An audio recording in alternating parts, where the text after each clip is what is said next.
So I always knew it. I was always around it, especially through fighting. I went to a bunch of crazy countries, Kazakhstan, all these places. We're in Kazakhstan, a poor country. It's just G-Wagon, G-Wagon, G-Wagon, G-Wagon. I'm like, what's going on? Like, there are people who are living outside the matrix, and once you live outside of it, once you get to a certain level of incomes and wealth, everything becomes free. Like, when I was looking at the price of that water, no one else in that restaurant even looked at the price of anything. It didn't matter. Yeah. And that's what I'm like now. I don't know the price of anything I eat or buy. If it's not a house or a car, even most supercars, G, I don't even know. If I want the new Maserati, the MC20, the Spider, I'm just going to text my boy, yeah, fully spec, every option. And it's going to come out the bank and I ain't going to notice. Like, it doesn't make a difference. If I have 11.8 million or 11.4 million, what difference does it make? It doesn't mean anything. Yeah. So you get to a point where the whole world's free. And then you start just buying stuff, not because you want it, but because it's completely free. So even if you 1% want it, right? You're like, oh, well, maybe I might use it once. 400 G's. I might drive it one day this summer. Yeah. You know, and that's how you get to. It's the same way people just buy coffee at a whim. You end up doing that with everything. So I always knew that kind of life existed. I used to talk with my brother about it all the time. I was like, bro, we're doing something wrong. Something doesn't add up. We're still thinking in terms of like make money, spend money, money in the bank. It doesn't, there's people who are living for free and they just point at things and they get everything they want. And my brother used to call me crazy. He's like, what are you talking about? I was like, no, there's the matrix. We're inside the system. We need to escape. And now I managed to find a way out. So I always knew it existed. I was always looking for it.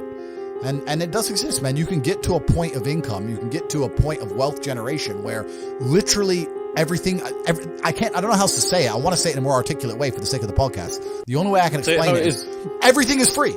That's how I view the world. Everything's free. If I want something, it's free. I want dinner's free, coffee's free, supercars are free, private jets are free. It's free. It's free. I just want it because all they want is numbers on a screen, and numbers on a screen are what's numbers on a screen? It's nothing. It's free.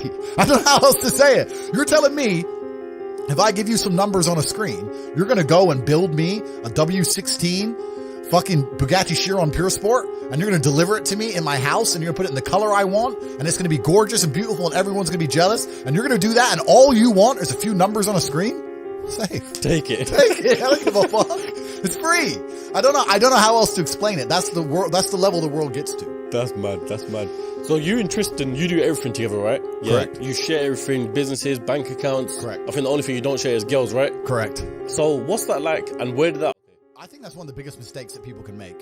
And one of the largest things that hold people back from wealth is the people around them. Not only because of the mindsets of the people around them, but also trying to find people around you who you can truly actually trust is difficult. Yeah. It's difficult, man. I'm telling you, if you get 20 people, 20 full-grown men in a room, and they can trust each other completely and nobody's out to snake anyone, even if all 20 are working normal jobs, but they pool their spare income, you will be rich. You'll be fine. The problem is finding 20 people you can trust, right? 20 people with normal jobs, even with normal jobs, you could pool your spare income. You could buy cryptocurrencies, you could buy houses, you could do whatever you want to do, and you would find a way to escape the matrix. At least, maybe not to the insane levels, but you'd all be comfortable, right? By just pooling incomes. Problem is, one of them 20 is going to snake you. One of them 20, his woman's going to leave him, and he's going to get fucked over, and you're going to get fucked over by extension. Or one of them 20, his wife will be in her ear. You're always out with them boys. You can't be with them anymore. The woman gets involved, starts messing it all up. So it's hard. A lot of people don't understand that the entire world, the most valuable thing on the planet today is human capital. Even the people at the very, very top echelons of life, all they care about is controlling people. The people who are in charge of governments and stuff, all they care about is controlling people, making sure you do what they want you to do. I don't want to get too political and talk about Epstein's Island and all that crap, but once you get to a certain level of money, all they want is people. People are the most important thing. You can't have a business without people. You can't have a government without people. You don't have anything without people.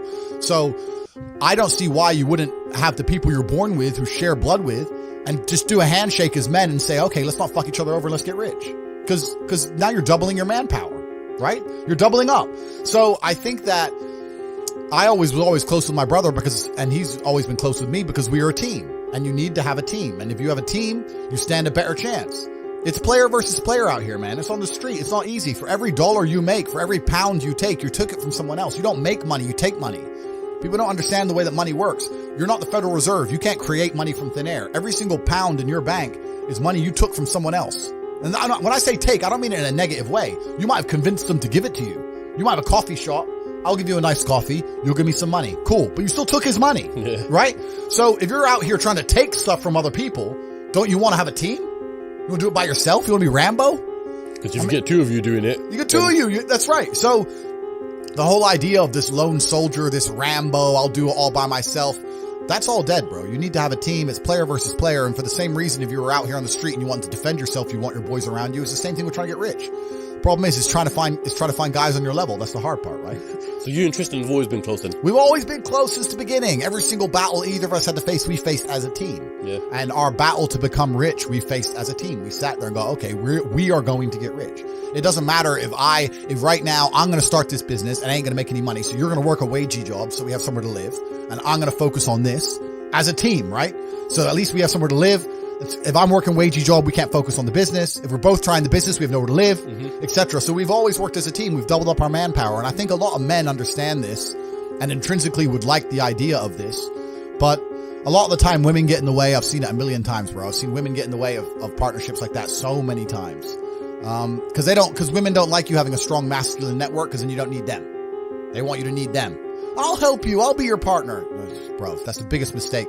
Don't even get me started. Biggest mistake you can make as a man is trying to start business with your wife or some shit. That's a headache. Why is that? Bro, I don't know who I'm going to offend or upset now, but this is how it goes.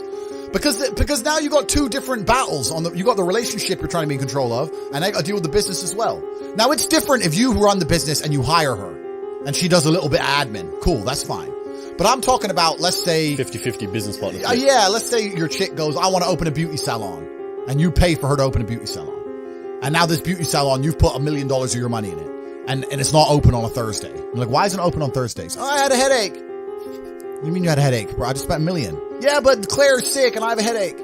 And now you got the relationship. It's all messed up. This bitch is lazy. She thought it'd be like Sex in the City episode where she just drinks lattes and makes money, and she realized she has to actually do shit. You know what I mean?